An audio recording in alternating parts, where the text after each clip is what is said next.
The MLB The Show 22 tech test is here, and I scoured my way through it today to find some of the new features in MLB The Show 22 that are absolutely game-changing. What if I told you that outlier could be far less annoying this year, when people would also spam high sinkers in the strike zone and nearly be impossible to hit? That may be over, and those pesky little foul balls that are a mile out of the strike zone, maybe seeing less and less of those this year. Let's take a look at the footage that I recorded through the tech test today and update you all on what Diamond Dynasty could be looking like with all of these gameplay changes here in MLB The Show 22. So the tech test dropped today, technically, in MLB The Show 22. You can go to your respective consoles store and get it for free. It's going to be playable until the 23rd, I believe. Make sure you go check it out and download it, but also make sure you provide feedback, the bugs and stuff that you encountered. And today I took some time and went through it, did a lot of testing in the custom practice mode, which you can access right now. And we're going to go through the things in the tech test that show the changes in gameplay. The things that were covered in the SDS stream yesterday, co-op, I will be talking about on the channel here tomorrow, so make sure you're subbed here to keep up with that. I will be uploading it tomorrow, or you'll be seeing it right in the corner right here.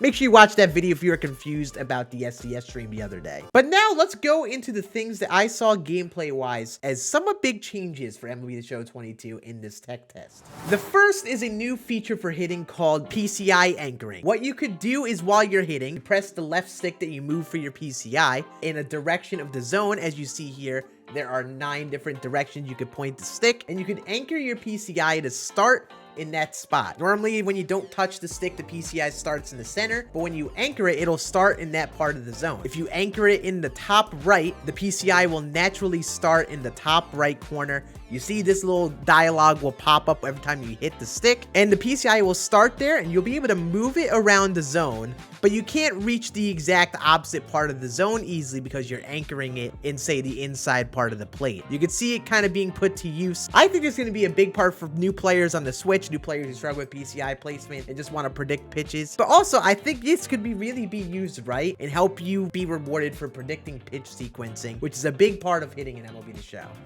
The next part of hitting that was a big change, dynamic PCIs. Basically what this is, when you move the PCI to different parts of the zone, it'll change size. As long as it's in the strike zone, it'll be that normal full PCI size. When you move it outside of the zone, especially below and above, the PCI gets smaller, especially you see when you see at the bottom. The inner and outer PCI will shrink. This is, I guess, a counter to people that, swing at a lot of pitches outside the zone. You shouldn't be squaring up the ball as often at a pitch at your forehead or at your toes. So they adjust the PCI dynamically, kind of counter this and make those swings outside the zone be punished a little more, which I think is great. Next, we have to talk about pitching. Hitting obviously is a big deal, but pitching is something that was very tough this year. Some parts of the game just weren't really 100% realistic to real baseball, or just in general, very tough to counter in Diamond Dynasty. So it seems like they made a little bit of an effort to balance some things. The biggest thing, dynamic par, which is your perfect area region. It's the area that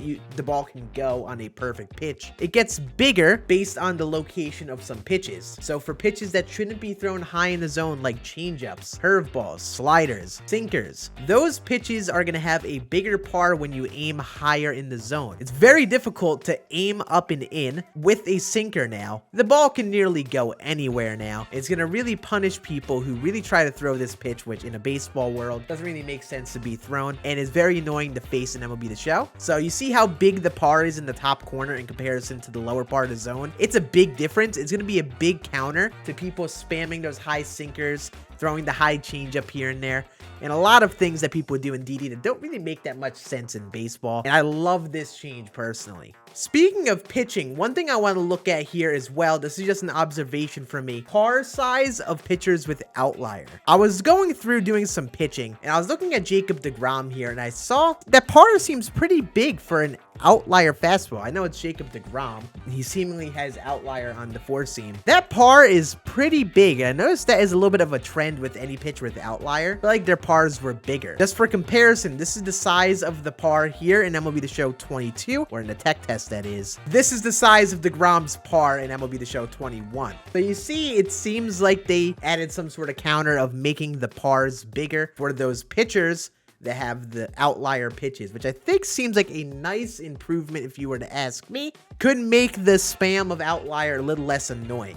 But I did notice something else as well. This could be something that's just broken with the tech test, or just something that they did try to do. Any pitcher like DeGrom with seemingly outlier on the four seam had a top off speed of 101 miles an hour. So on the right where it shows the speed, fastest he threw was 101, when in many cases this year, they would hit 102 very often. And it seems like they could have adjusted outlier to be a little bit slower for those four seams, so they aren't as difficult to hit. Because if you think about outlier, probably makes sense. 102 is something that's not really hit often, and it feels like in MLB The Show 21, you're hitting that velo a lot, and this could be a counter to it. Either that, or the tech test is just buggy, or it's just not working properly. They do say with all of these things that this isn't the final state of the game. It's a very early on build of the game. They just want our feedback on some gameplay changes. I really think that this could be a promising change, but I'm really not sure of it really being a factor, because guys like DeGrom threw 101, and the only other live series player I knew of with an outlier four seam that it was basically guaranteed was Andres Munoz. I mean, he doesn't throw 102 on his card, but Emmanuel Clase with outlier on his cutter can throw 102. So was overall confused at that, but I would be interested to see what they plan on doing to counter outlier, because it kind of feels like a crutch in Diamond Dynasty. I could really see them trying to tackle that over time here. And now let's talk about fielding. And I know you may be thinking, oh, it's just fielding, who really cares? Fielding actually got some nice updates here in the tech test, it looks like. The big thing is perfect throws. In case you didn't know, and I'm gonna be the show, if you throw a throw home or to a cutoff man throwing home, you would get a perfect throw indicator. Throw in that little yellow bar. The ball would basically be as good of a throw as that player could get. It would be basically right on the money. You would have the best opportunity of throwing out runners who are tagging up or just trying to score. And it seems like they expanded that to the other bases, mainly second base and third base. So now when you have a situation when a runner is running the third and there's a tag situation, or the same as second base, it seems like there is a perfect throw indicator. And it doesn't seem like it is an automatic out, just like throwing home. It seems like it's set up in a manner where all it is just guaranteeing that player gets the most accurate throw they can throw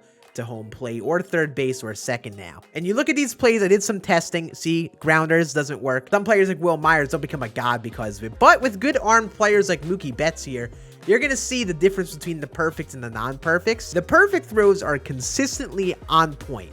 They aren't like perfect throws, but in a good position where the player could get the ball and drop the tag down easily. But on the non-perfects, you get a mixed bag. Sometimes they're on point, sometimes they're a little bit off to the side, and you don't get those outs with a good slide. Also, a big thing that determines the throw is the animation of the player, route that you take to the ball, which direction they're running, how far they are from the base. All of these things are moving pieces to how hard the ball is thrown. So perfect isn't like a guarantee of that, but it's just guaranteeing in this scenario they get the most accurate throw they can get, and it makes some plays close. Some plays that wouldn't be remotely close in previous games, you have a chance to get out. Can't really abuse the base paths in the same manner now because you can get those perfect throws, and it makes you have to think as a runner whenever you're taking an extra base, when normally you would see an animation and be like, oh, I could easily get there. Again, we have to see how this plays in DD. It's not going to be in every player situation because not everyone is going to have a great arm.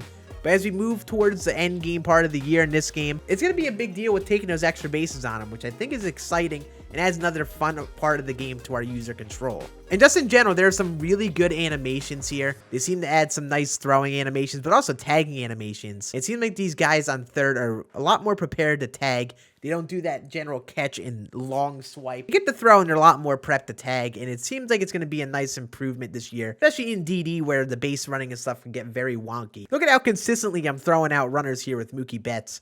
Like, a lot of times it ain't even close, so I was very impressed at this one. I'm not gonna lie to you. So yeah, those are the big gameplay changes that I see happening in MLB The Show 22 so far in the tech test. I'm stoked to hop in and play in this tech test tomorrow, go through the co-op experience, talk about where I think they can improve, where it's at right now, and what you should know about it all heading into MLB The Show 22. Tomorrow, we're going to actually cover that, by the way. Make sure you're subbed so you can see that video when I post that tomorrow, breaking down co-op. But yes, make sure you are subbed to the channel here for all the best MLB The Show tips. I'll be giving you a lot of tips and breakdowns on the new features of the game, all the things happening in Diamond Dynasty, but MLB The Show in general as well. And giving you all of the tips on how to get better. I can promise you with the hit anchoring and these new things added to the game, I have a lot of tips and information to inform you all with by the time the game drops, and it's going to be absolutely exciting. But that is going to be it for this video. I appreciate you all watching. You all have a great rest of your day.